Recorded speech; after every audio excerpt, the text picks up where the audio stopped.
No niin, tervetuloa kaikille Tampereen musiikin ekoille rumpuvideoille. Ja tuossa äsken alussa soitin tommosen vapaamuotoisen, vähän afrikkajats-pohjaisen improvisaation. Ja tarkoituksena sitten se, että vähän esittelee, että mitä kaikkea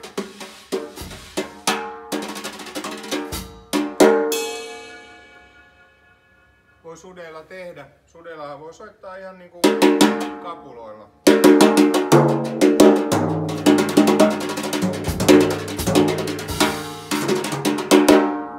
Ja myöskin niin kuin näin.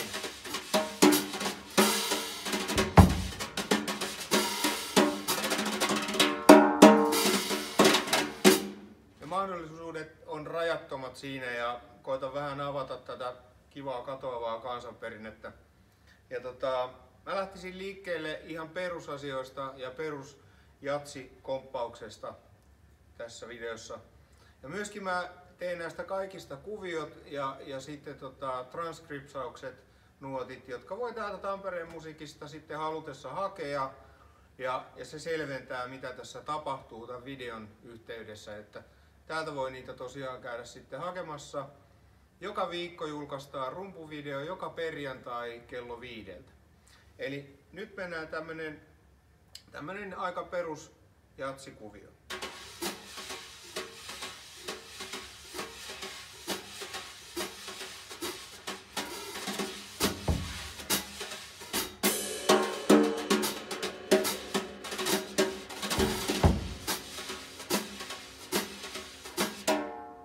Ja kun lähdetään purkaan sitä osiin, tarkoitus on se, että käytetään tässä tämmöistä reilu sormimittaa sudissa, joka koskettaa kalvoa.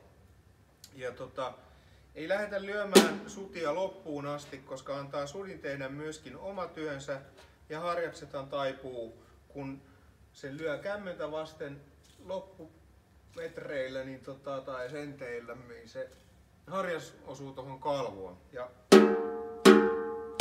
siitä tulee tuommoinen napakampi soundi. Ja vasen käsi pyörittää, nyt pyöritetään myötäpäivään vähän semmoista ovaalimuotoista kuvioa ja koko liikesarja pienenee tempon kasvaessa. Hitaalla tempolla otetaan enemmän etäisyyttä ja laajuutta siihen kuvioon. Ja aloitetaan aina auki ja ristiin. Auki ja ristiin. Mä otan nyt vasemmasta kädestä 1, 2, 3, 4 pääkohdat on näissä. Eli 1, 2, 3, 4. 1, 2, 3, 4, 1. Pyritään aluksi saamaan ja treenataan vasenta kättä niin, että se soundi pysyy tasaisena ja kuvio ei lähde pyörimään, jolloin ne neljäsosakohdat ei lähde sitten juoksemaan, että 1, 3, 2, 4 pysyy aina samassa kohtaa. Oikea käsi vähän reunasta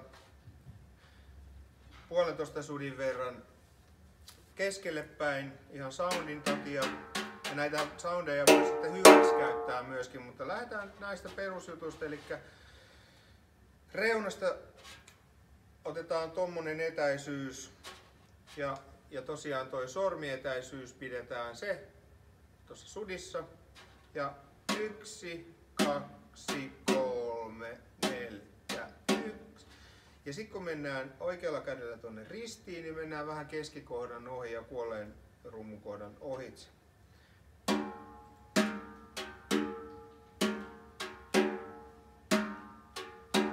Hyvä on päässä miettiä myöskin sitä, ettei lähdetä sitä jatsikomppia rakentamaan tän, ja neljäsosa kasaa päällekkäin, vaan tuupa, tuupa, tuupa, tuupa, tuupa, että se on semmoinen puolivokaalia leveämpi, asettuu helpommin paikalleen ja tuntuu mukavemmalta ja kroovaavammalta soittaa. Ja lähdetään menee ristiin, eli 1, 2, 3, 4. 1, 2, 3, 4. Ja nyt mä lähden hitaasti laittamaan. Mä aloitan 2 vasurilla. Sitten mä otan siihen sen oikean käden mukaan.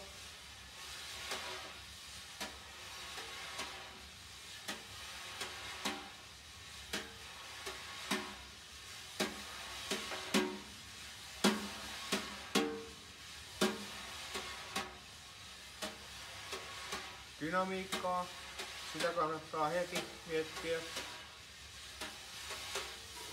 Haikkaan kakkoset ja neloset.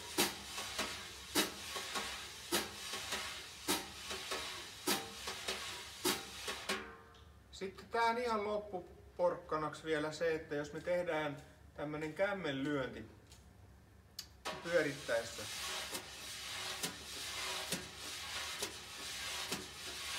Me saadaan tommonen triolisynkoppi. Ja ykkösen ja kolmosen jälkeen, niin silloin me saadaan siitä se tuupa, tuupa, tuupa, tuupa.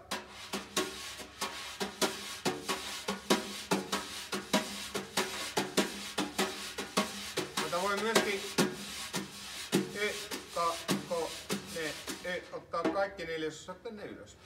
Tempostakin riippuen, mutta nyt mä otan ne tänne ylös. Ja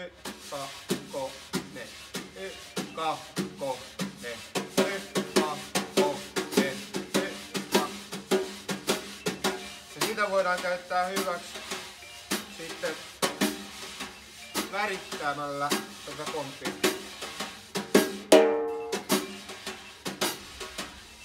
Ja me takaisin tuohon perukseen.